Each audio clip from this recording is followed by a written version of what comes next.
All right, so I'm under the truck now. This is the passenger front tire. Right here is your caster bolt and cam.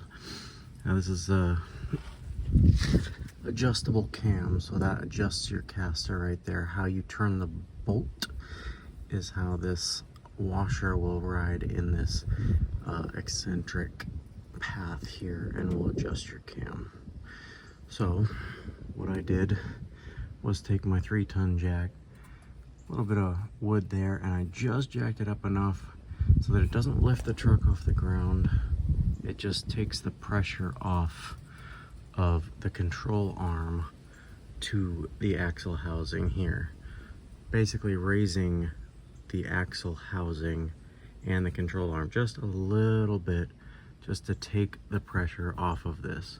Again, not enough to jack the actual truck up. And that's a 24mm bolt.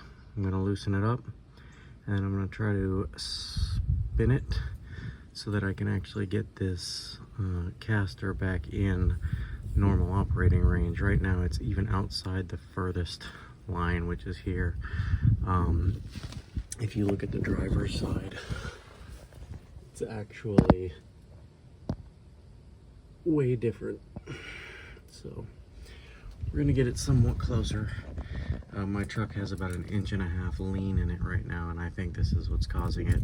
It's also got a outside tire wear issue. I'm not sure if you can see it. I'll try to do it here, but the outside of this passenger tire is just wearing extremely fast. So this just doesn't seem right. I'm gonna try to dial it in a little bit and we'll see what happens.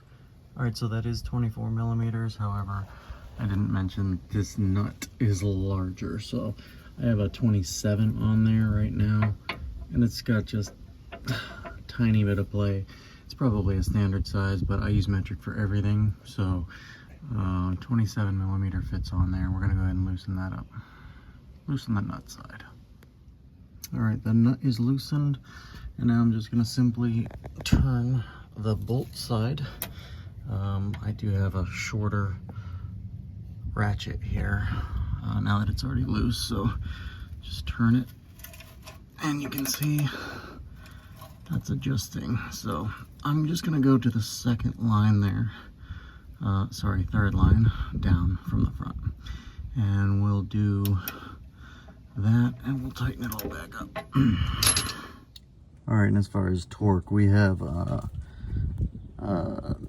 link coil front suspension and rear suspension coil spring and rear suspension leaf spring, everything there. So what we are is a 4-wheel drive solid front axle, and we are the lower suspension arm. 2 axle bracket nut is 200 and arm to frame nut is 200, so we're at 200 foot-pounds. So good and tight. Make sure you torque that down.